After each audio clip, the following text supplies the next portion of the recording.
Hey everyone, I would just want to get on here and wish everyone a Merry Christmas and Happy New Year.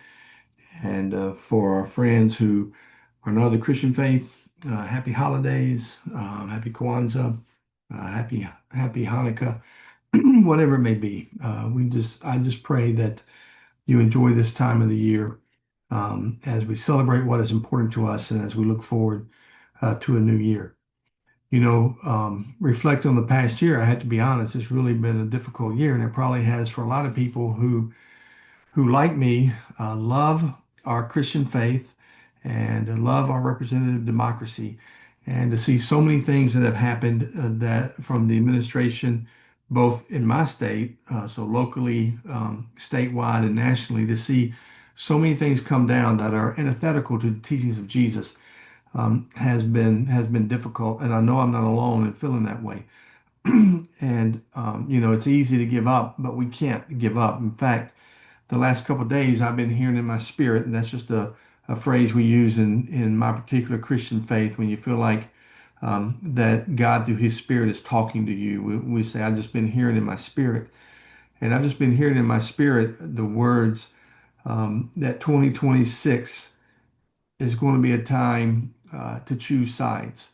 Um, you can't just be in the middle anymore. We're going to have to choose sides. Again, from my faith, are we going to choose to follow Jesus, or are we going to choose to embrace empire? But you cannot follow Jesus and empire at the same time. You have to make a choice. And so I want to read from you just a few words from Mary's song in Luke chapter 1. In Christian tradition, we call this the Magnificat, and Magnificat is a Latin word that means magnify. And so Mary's song, which encompasses more verses than I'm reading, truly does magnify the Lord.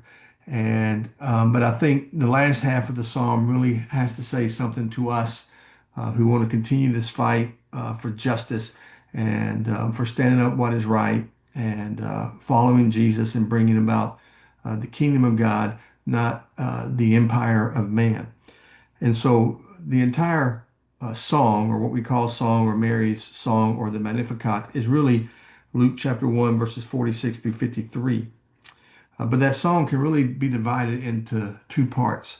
Verses 46 through 50, you could title that part of the Magnificat Mercy, where Mary is talking about the mercy that she has been shown through by God and the mercy that God will show everyone. And then in Luke chapter 1, verses 51 through 53, the second half of the psalm, you could really summarize it by the word justice. Mercy and justice, private faith, public profession. All these things are encompassed in this Song of Mary's.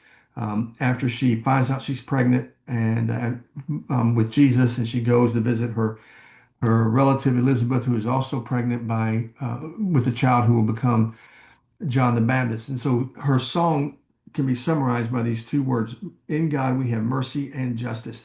And that was really the message of Jesus. Jesus' message is mercy and justice, justice and mercy, all the way through the Gospels. You see that over and over again. But I think it would do us good here a few days before Christmas to remind ourselves of what Mary says about the justice that the Messiah, Jesus Christ, will bring. And so Luke chapter 1, verses 51 and 53 read, He, speaking of the Messiah, has performed mighty deeds with his arm. He has scattered those who are proud in their inmost thoughts. He has brought down rulers from their thrones, but has lifted up the humble. He has filled the hungry with good things, but has sent the rich away empty. When we fight for justice and when we stand with justice, we are standing with Jesus.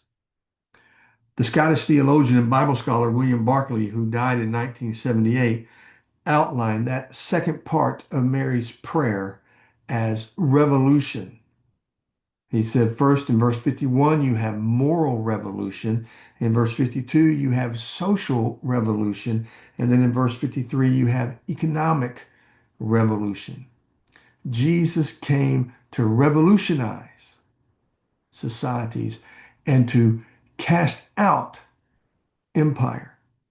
Thus, the message of Jesus is a revolutionary message, a message that shakes us to the core, and a message that threatens the systemic injustices in our society. And so take heart in that, friends. Take heart in that and let us not wither, but let us enter 2026 with a renewed commitment to fight for justice. Merry Christmas, Happy New Year, Happy Hanukkah, Happy Holidays, and Happy Kwanzaa.